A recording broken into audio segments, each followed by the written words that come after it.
All right, hello everyone. If you've noticed, I've been doing a lot of fasting and supervising my patients through it.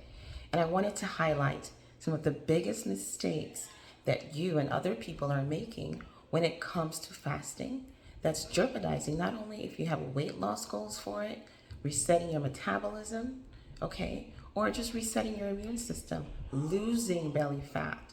You're jeopardizing all those results and the deeper benefits that you can get with resetting your gut, your immune system, stem cell regeneration, and even killing off dead cells and cancer cells in the body, aka anti-aging. Now, tune in. Let's talk a little bit about that. So next time you're fasting, you have some of these tips that can make sure that you get to your goals. All right, first mistake is that you're listening to everything everybody else is saying out there without being supervised by a medical doctor or an expert. You know why? It's the same reason the pandemic showed us a few things. People you look at like they're healthy, they have nothing going on, they got hit by COVID and they were taken down really hard because a lot of people don't understand what they have underlying that's not yet coming out. And when you attempt to do these things, you need to be careful with an MD that understands anatomy, physiology, and some of these symptoms. More with a natural, holistic oriented doctor, they can tune into these things so you don't go overboard and hurt yourself in the process. I've been doing fasting for years, all types, water fasting, juice cleansing, dry fasting, and you can hurt yourself because I have. I don't want you to do that.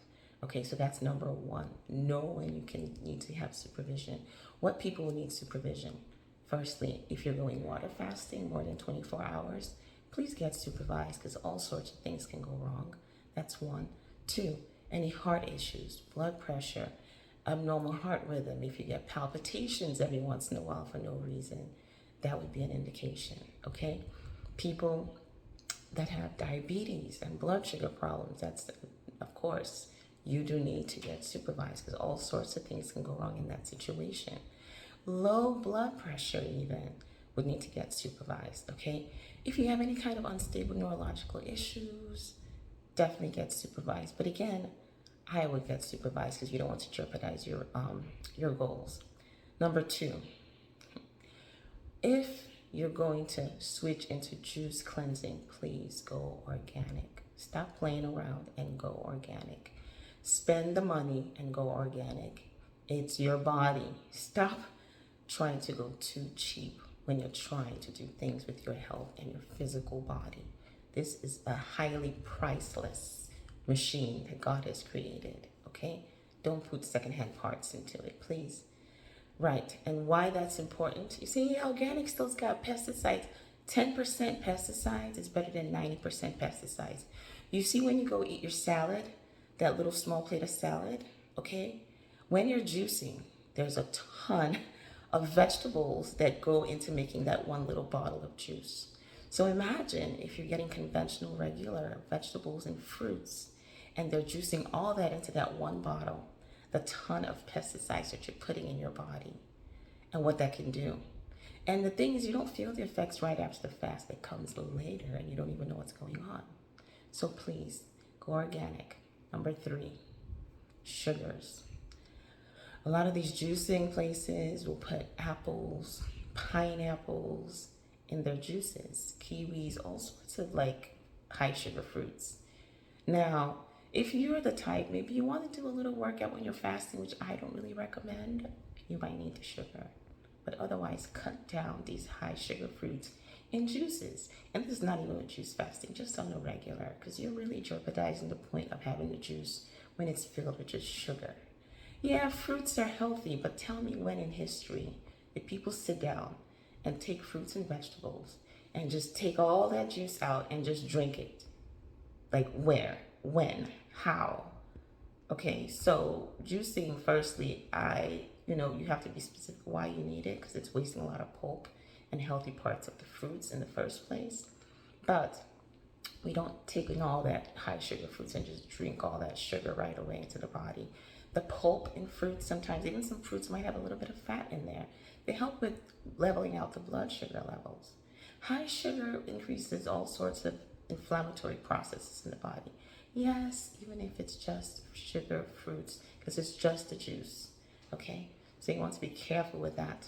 Now, number 4, you want to know when your body's going to go. If you want deeper benefits of fasting, not just for the body, weight loss, metabolism, reset, belly fat reduction, all these things, depending on what your goals are. That's why I talk to people before they come to me for supervision.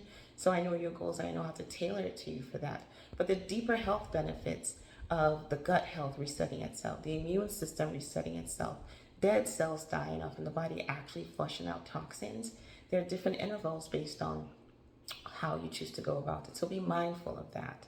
And for women and hormones, if your hormones are already out of whack, listen to me. I should have put that in the first one. You need to be supervised doing it, because you will mess yourself up if you're not careful, especially if you've already been intermittent fasting a lot in the past.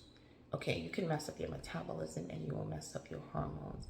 So you want to be careful, because fasting is an added stress that the body perceives.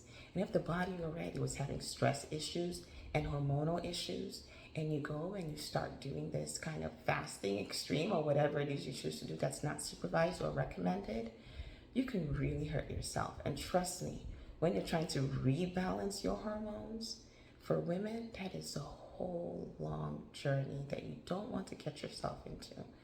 I've been there. Don't do it. Spend the money and do it right the first time, okay? All right. And last but not least, how you break that fast. Oh my goodness. Go find you. You listening to me? If you fasted before, know anyone that fasts, ask them how strategic they are when they break their fast and what they're doing. A lot of people go and they jump right into eating all sorts of stuff right after, or maybe a day or two after. And boy, oh boy, after you've cleaned out the body, got everything right, and you just chuck it in with a whole bunch of junk, when the body is looking for superfoods, vitamins, nutrients, like minerals to just re-nourish itself, and it's going to suck all that stuff right into the cells. And you go and you mess it up with some processed foods because you just missed that stuff and you're ready to just jump right back in. Take whatever you're doing with the fasting as a time to not only reset stuff, but also to change. Use it as a time to change, to break away from things that no longer serve you, especially nutritionally. So there is a method specifically for you that you need to do when you're breaking your fast. Don't jump right into all sorts of heavy foods. Definitely don't start off with meats and high hard protein right into the body. A lot of times I'll tell people to even put some of the protein powders I have for energy or the mitochondria, put that in some high fat coconut milk yogurt. I wouldn't go right back into dairy right away. I wouldn't go and start doing all this gluten foods. You want to get anti-inflammatory, really nourishing, super dense fruits, vegetables, soups. I love having soups to break my fast. Bone broth, oh my gosh, wonderful. Those types of things to break your fast. And keeping on schedule where you're not going to just start, eating late at night again because you miss it, okay? So you want to have a lot of willpower towards the end. And that's where the support is very important as well for people. And the biggest thing with fasting that people don't recognize is you can use fasting to do a lot of mental, emotional, and spiritual healing. And that's where miracles can happen. If you look in a lot of sacred texts, the Bible, biblical texts in general, when people needed to communicate with their inner self, with God, they go off in the wilderness, they're fasting, they just do fruits and clean out the body. Because when your body is lighter during that time, it's so much more easier for spirit to come into the body and help you with whatever it is you need to do in your life. Okay? That's where you can have a clear communication. There's one thing you want to be able to do when you're fasting is to start a meditative practice. That space you get into in your meditation can heal anything. It can heal anything. It can heal anything. And I know some of us are stuck on the benefits of the physical body, but trust me, when you go into the benefits, that's more on the spiritual and the mental and emotional things you want to let go of, what you want to forgive, things you want to start bringing into your life, meditating on a vision the entire 5 days. It is so freaking powerful. So a lot of people are fasting and they're still working, and oh my gosh, I just need to work and keep my mind busy so I can get through this fasting I'm doing. I need to keep my mind busy so I can get through this fasting that I'm doing. Please, if you can avoid doing that, please do. You are wasting precious moments. Whatever it is you're working through that you think is distracting you in the fast, you're just throwing away like it's gold, black gold that you're throwing away at that point. So when you're fasting, make sure you plan to take out time during that period, lots of time to reflect. You will get so many insights in your life that can move you from level 0 to 100, but you have to be intentional.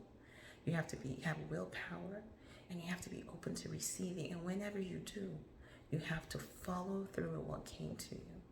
And you might not get it 100% right the first time. You do it again, maybe in a month or two, and you'll see what I'm talking about.